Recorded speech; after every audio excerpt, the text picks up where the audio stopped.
So it's my pleasure to welcome Anders Müller from Aarhus University.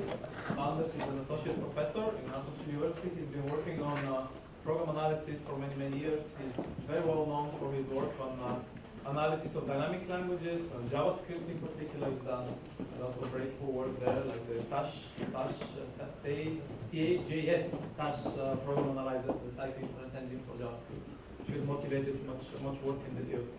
So please go ahead with the Thank you. Thank you for the introduction and for the invitation to speak here.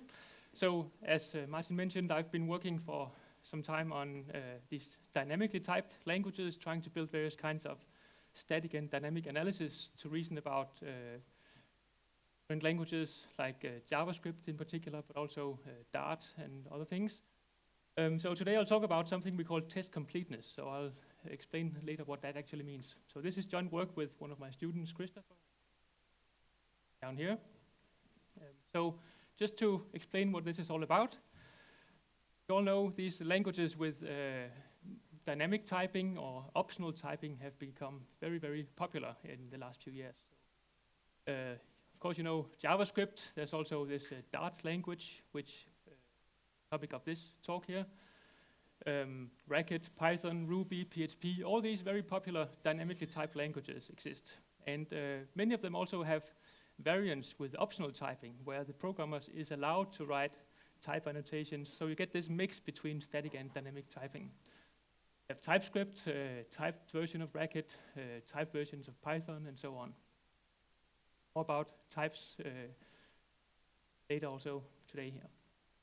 So they've become very popular, these languages, and the reason is that programmers really like the flexibility you get by dynamic typing. The type system does not get in the way of the programmer, whereas if you are writing Java code and you're using some complex generics, for example, then sometimes you really have to struggle to please the type checker. So that's partly the reason why these dynamically typed languages have become very popular. So here's a piece of code.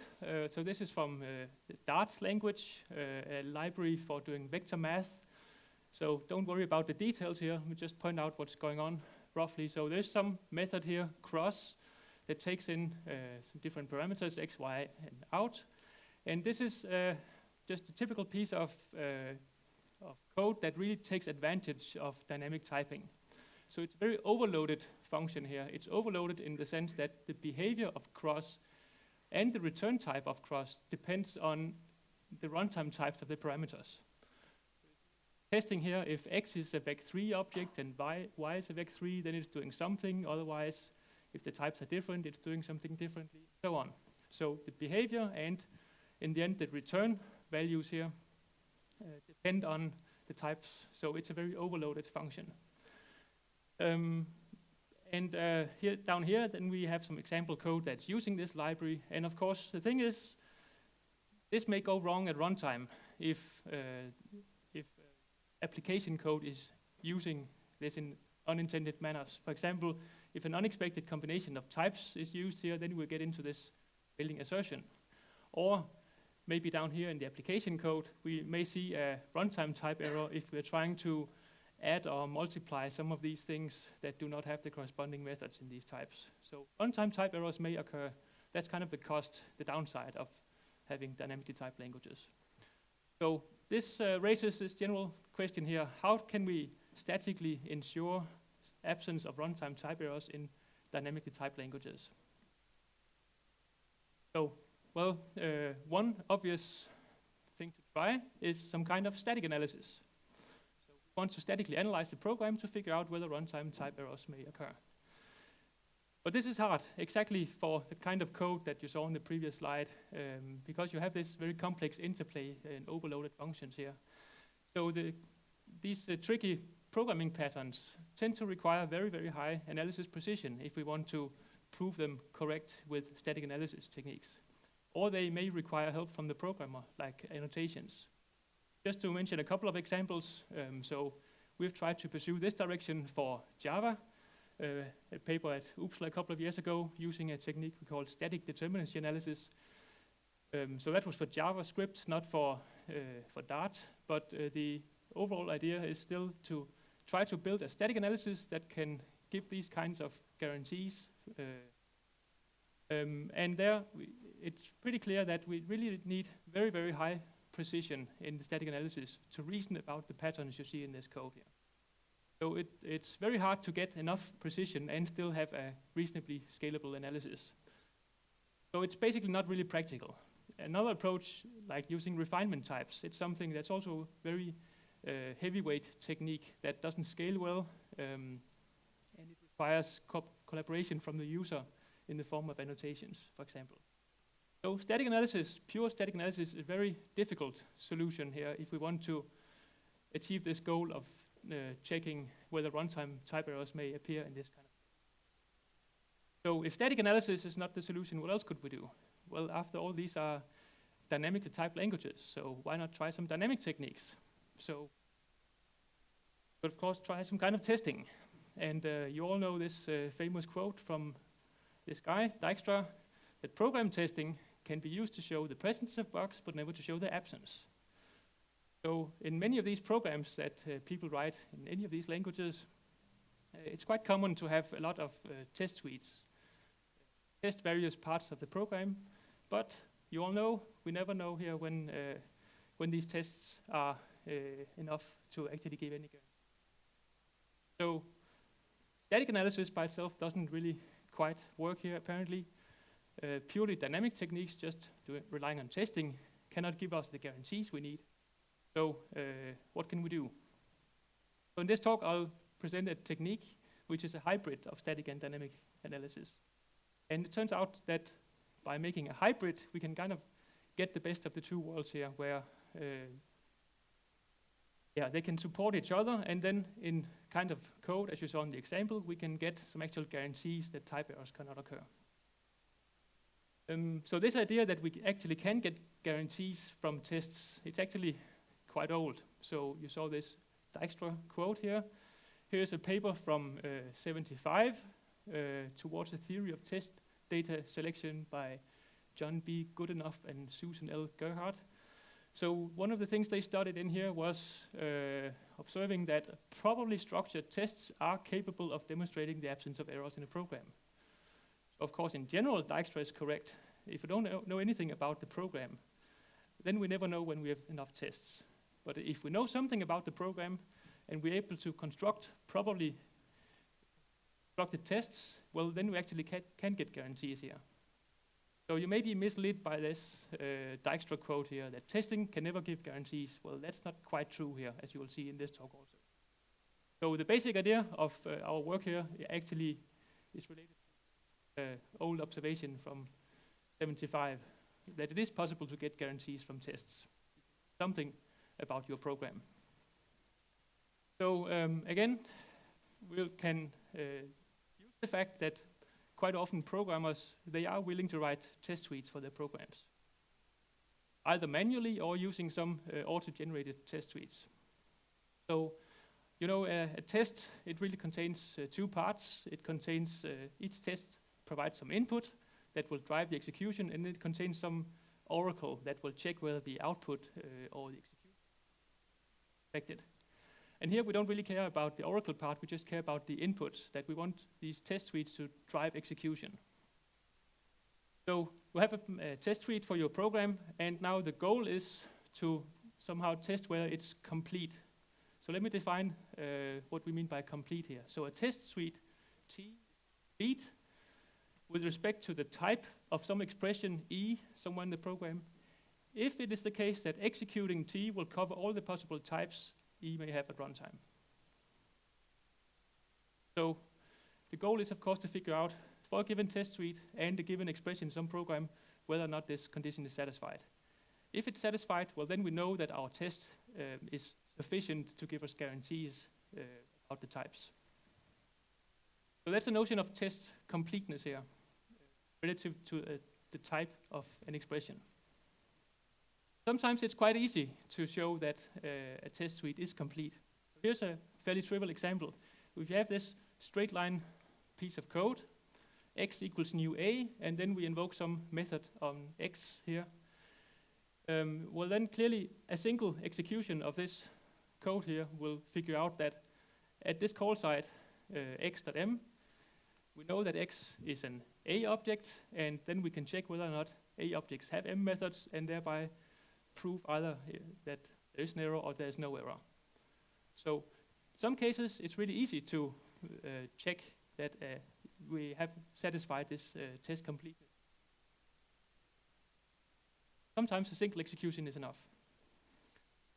But sometimes, of course, it may be more difficult here. So the general question we're trying to solve here is, given some test suite and given some expression E, how can we conservatively decide whether test suite is respect to the type of that expression?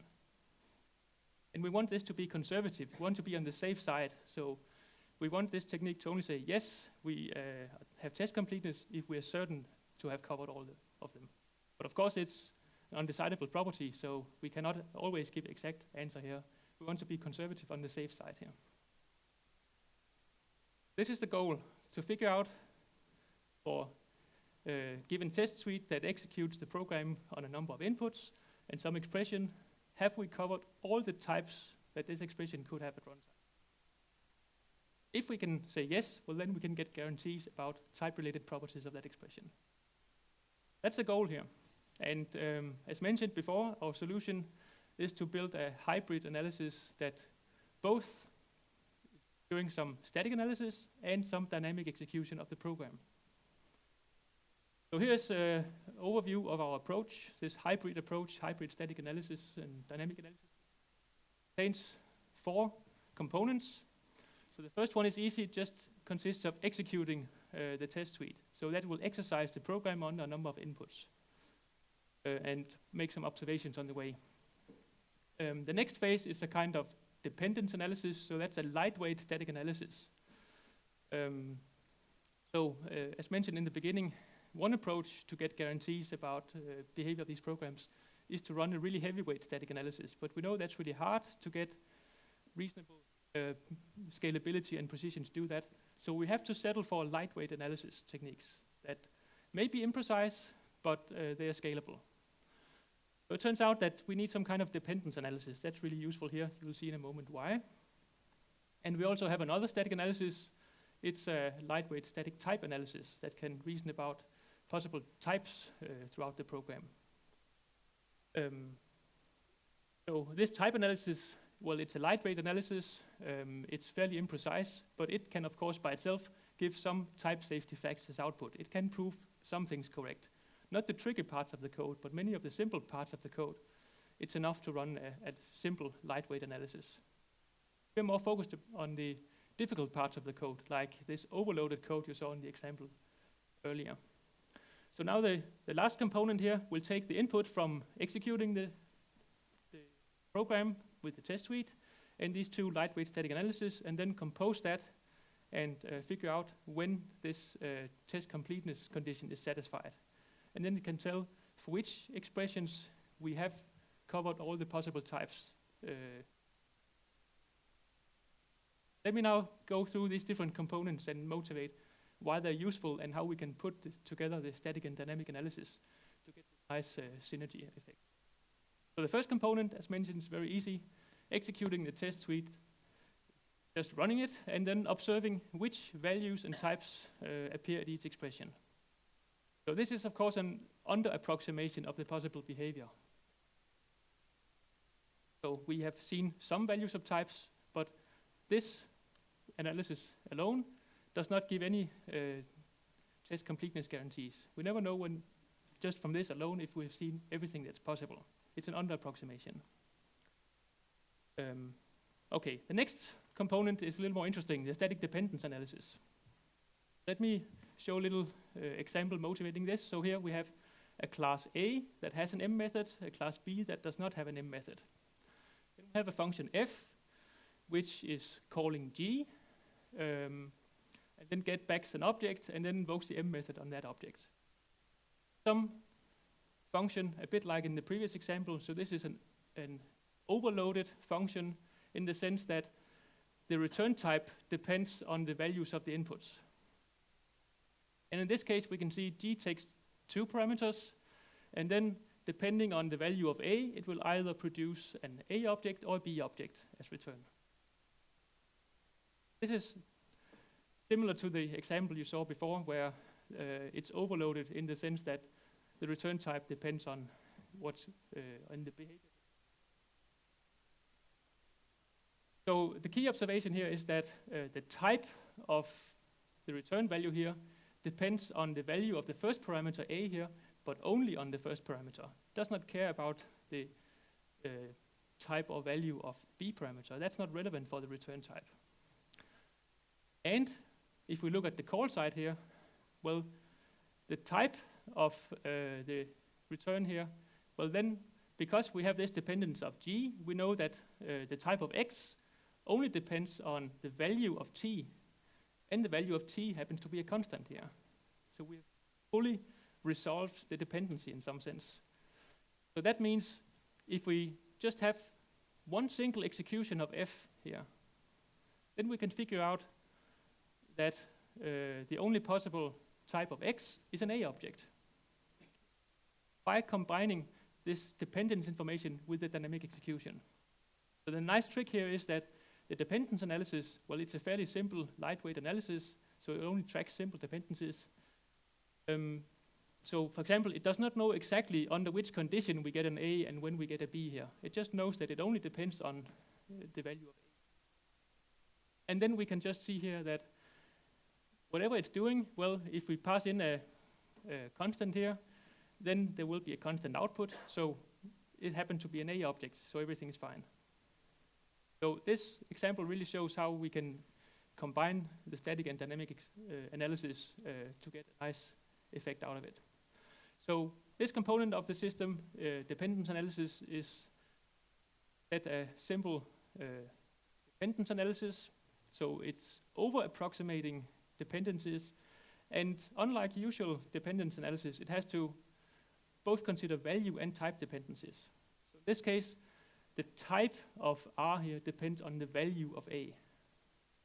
And of course, we could have different kinds of dependencies. Sometimes the values depend on values, or types depend on types, or you can have values that depend on types also, different language constructs. So we have different combinations of type and value dependencies. So in that sense, this dependence analysis is a little bit different from the usual kinds of dependence analysis you find in static analysis. And of course, it has to consider both data and control dependence, but that's fairly standard. An important part of this dependence analysis is that, as mentioned, it has to be lightweight.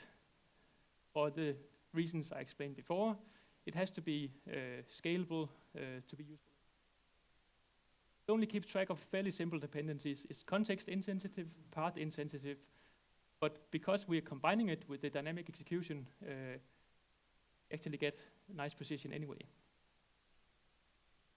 This was the second component of the analysis. The third component was a static type analysis. So let me show why we also use that one.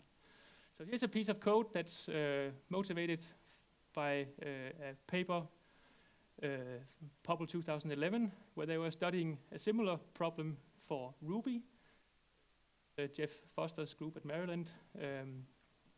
So looking at this code here, so we have a function bar that takes in some parameters. So let's just assume that from the call side to bar, we know that p is a Boolean. So p is either true or false.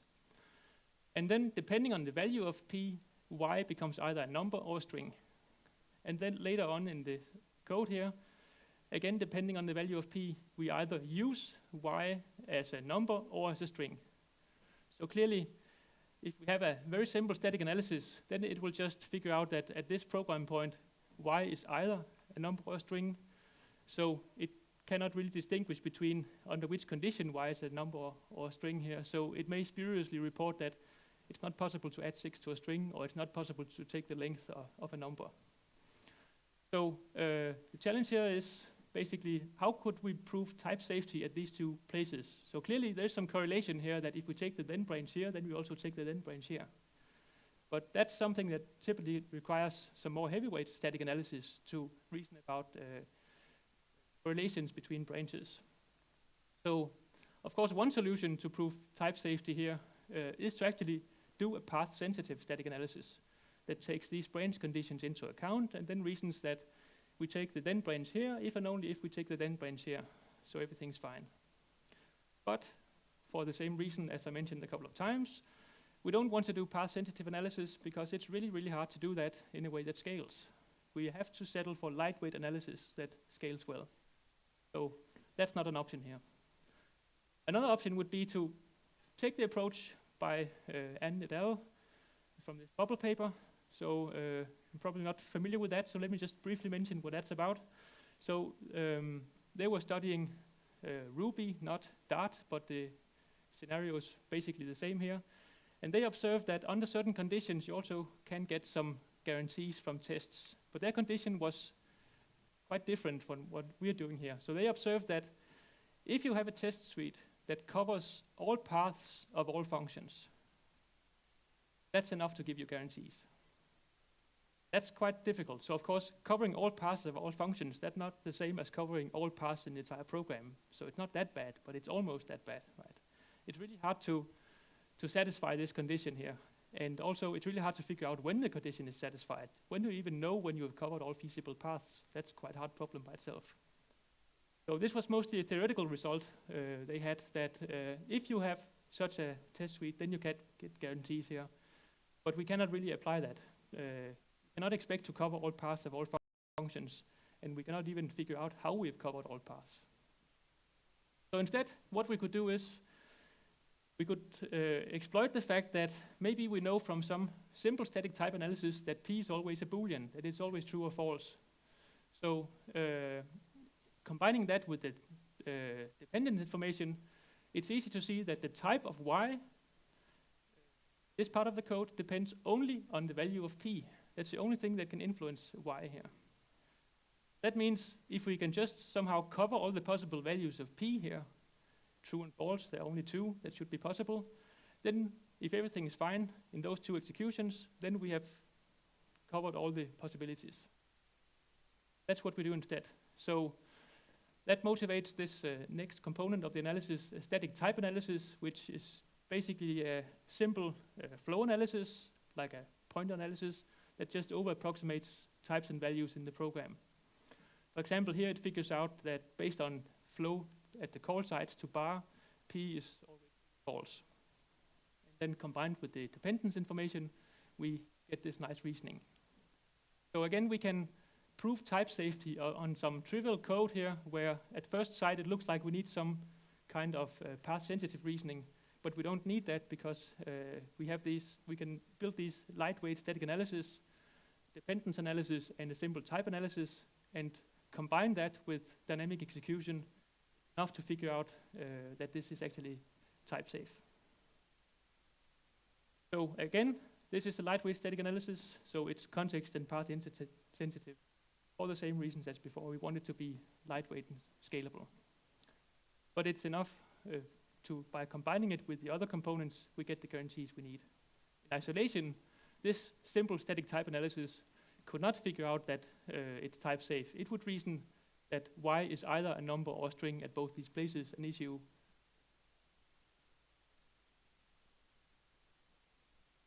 So the last bit then is combining all these pieces of information here. So again, the goal is to show that test suite T is complete for some expression E here. So how can we do that? Well, there are different ways we can prove this. One is if T has covered all the possible types that E may have. That's easy to figure out just based on the static type analysis component by itself. So it gave us a rough over-approximation of the types that may appear. If our test has covered all those types, then we're done. Then we don't even need the dependence information or anything. Just based on the simple static analysis alone can give us some things.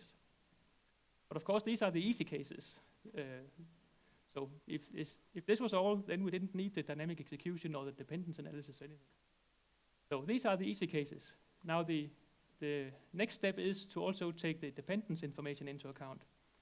So another condition that is sufficient for proving completeness of the type of an expression is by considering its dependencies. For example, we saw before where the type of some variable depends on the type of some other variable.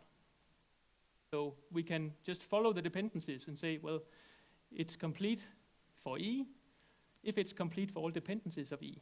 And that way, kind of intuitively go backwards in the program and then see, well, can we then somehow cover all the dependencies of E. Maybe that's much easier, as in the examples we looked at before.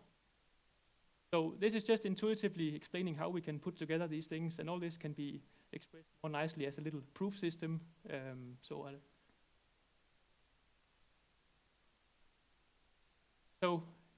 altogether, we have these components, again, executing the program dynamically, so that's the dynamic part of the analysis, and then 2 lightweight static analysis, and by combining them, we get guarantees that we not get either from the dynamic execution alone or from the static parts alone here, but combining them gives us some extra power. And in the end, we get these test completeness facts. We can tell for some expressions in the program, here, for this expression, our test suite has enough coverage to give us guarantees. For this one, we maybe do not have enough, and so on. So an interesting little twist on this is that we can use these test completeness facts that we get out of this part of the analysis to feed them back into the static type analysis. So we can get this little feedback loop here, using a technique that's often used in type analysis, what's called type filters. Because this actually gives us the guarantees. And these guarantees can be used as kind of assertions in a static analysis. So we can run this analysis a second time using the test completeness facts and thereby boosting its precision, which in principle could lead to even more precise test completeness facts and so on.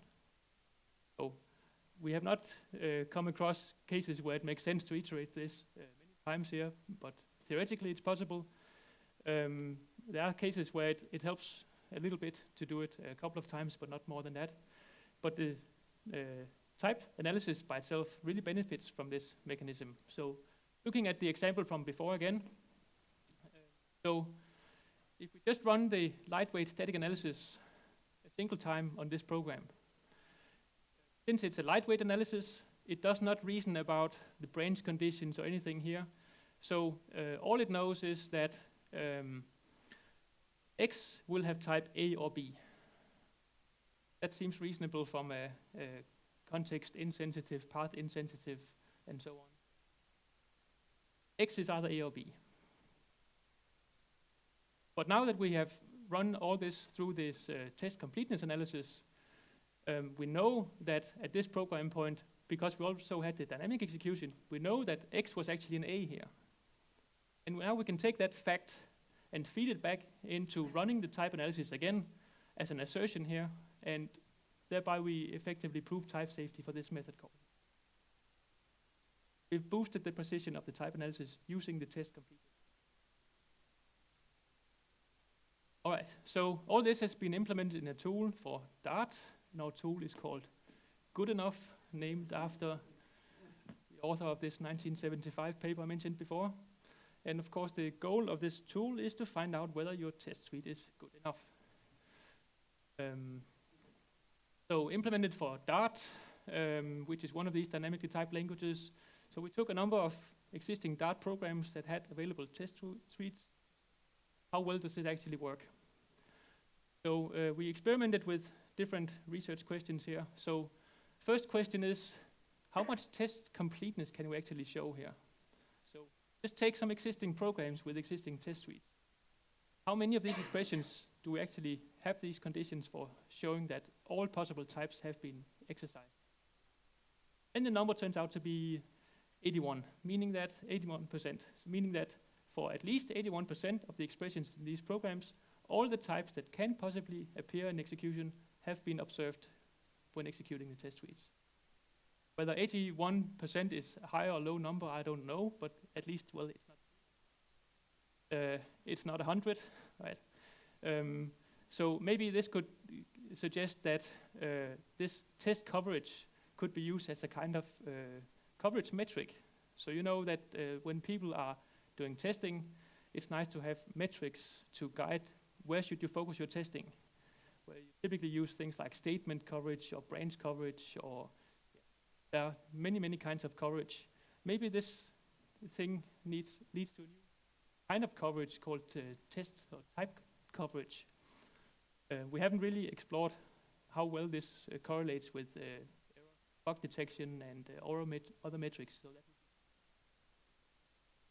So another question is, how important are these test suites really? Hybrid analysis, because after all, we do have the dynamic execution and the static analysis. So maybe all these 81% really comes from the easy cases that the static analysis could handle even without the dynamic execution. But that turns out that's not the case here. So of course there are programs among these 27 that really don't use as much of the dynamic features of the language. But still, in 19 of the 27 benchmarks, we see an improvement when we use the information from the test. Clearly, it's to be expected that if you have a program that's not doing any of this very dynamic coding, then a simple type analysis would be doing just fine. It's only when you have this dynamic programming it becomes complicated.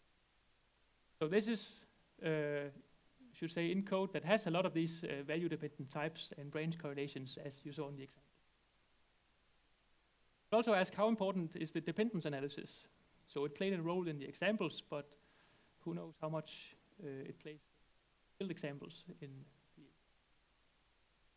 And if we just used a slightly weaker dependence analysis, then all the benefits of the hybrid technique. So it is important to use actually the dependence analysis we use already a fairly simple analysis. For example, it completely ignores the heap. So Dart programs use the heap heavily. Just abstract away from that, so it's actually very, very imprecise dependence analysis. And from examples we've looked at, well, looks like there are some opportunities for improving all this by doing also tracking dependencies on the heap.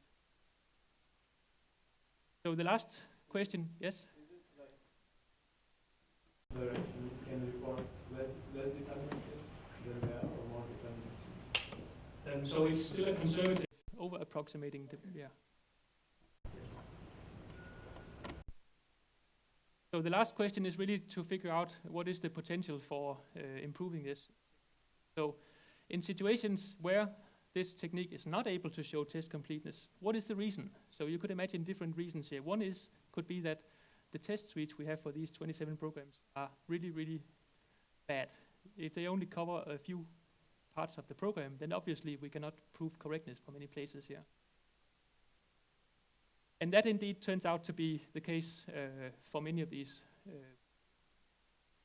cases where we could not show test completeness. That it looks like if you extended the test suites, then you would be able to show. But there are also cases where the reason is imprecise heap modeling in dependence analysis. There's some room for improving the static analysis. So the static analysis are, of course, fairly simple analysis here, but even without going to context-sensitive or path-sensitive analysis, it's possible to improve precision. In conclusion, so I've now shown you this technique where by combining dynamic and static analysis techniques, can actually get guarantees. We can show absence of type errors and also infer ball graph information, but I haven't really talked about that here. In Dart code, that is really challenging to reason about for fully static analysis. So this is just the beginning of trying to apply these ideas, I think. So what we want to do is, first of all, explore different variations of the static analysis, in particular this. Interesting to apply to other languages, for example, and then, as also suggested, might make sense to use this test completeness as a coverage metric for guiding the further testing effort. For example, if you run this technique on your program with your test suite, and it tells you that for this class you have 90% test coverage or type coverage, and for this class you have 10%, well then probably you should focus your testing effort on. That's something to explore in future work. Paraphrasing, here's a picture of Mr. Goodenough. Program testing can sometimes show the absence of errors. Thank you.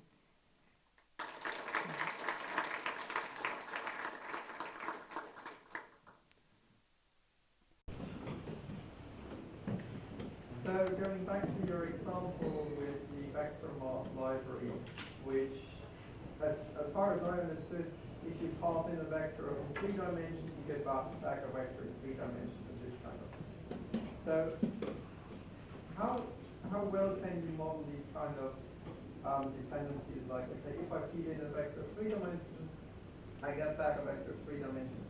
If you're doing this in the context insensitive analysis kind of thing. So that's exactly what this dependence analysis figures out. So the dependence analysis will not tell you that if you give in a vector 3, then you will get back a vector 3. It will tell you kind of the opposite, that the output type depends on the input type. And then when you are at the call side, the whole trick is at the call side, you can often discharge these dependencies. So you have these overloaded functions, like cross in this case here. But when you're using cross, it's usually in some specific contexts. And that's where you discharge this dependency, and you know that the input was something, and then the whole trick is we don't need to reason about the kind of precisely what the dependency is. We don't need to know that if it's a vector 3, then it becomes vector 3, because that's what the dynamic execution tells you.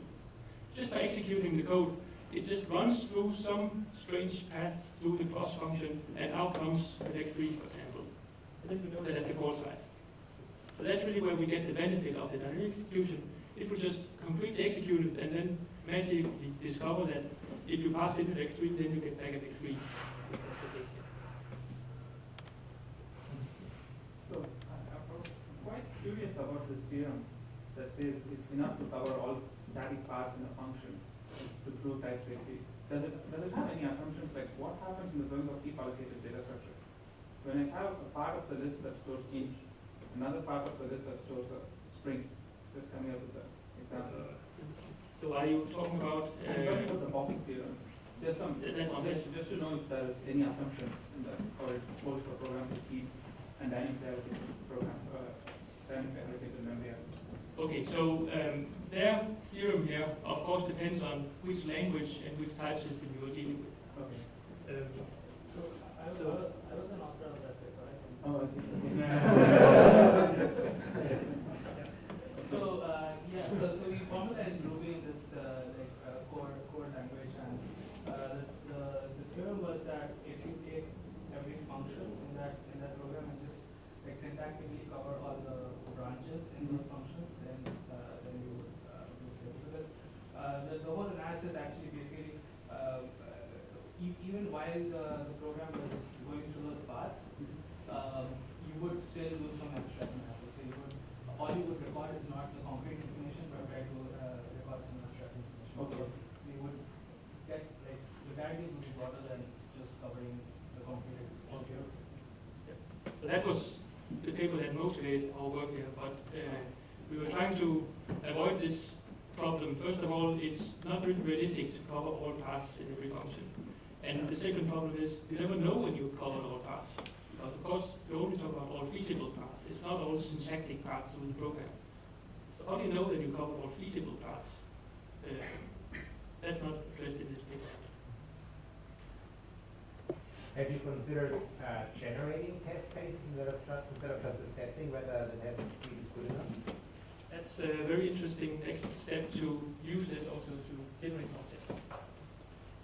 There's work by Maria Christakis and Patrice Godefroy where they have tried to verify a Windows parser using concurrent testing. Basically, instead of using static analysis to determine whether the test suite is good enough, they kind of observe when the concurrent test engine is not able to come up with test inputs that satisfy a particular path constraint. And then from that decide whether they have achieved their expectations. Yeah, so you could imagine having some goal-directed technique that would look for cases where we do not have enough coverage to show test completeness, and then just generate tests for those cases. That should be interesting. So yeah, we don't care where the tests come from here, obviously. For our experiments, we just took existing test suites without any automated generation. Sure. So in order to be able to prove test completeness, is it the case that you have to have this finite instruction, a finite type instruction, or is that a restriction? Well, yeah, so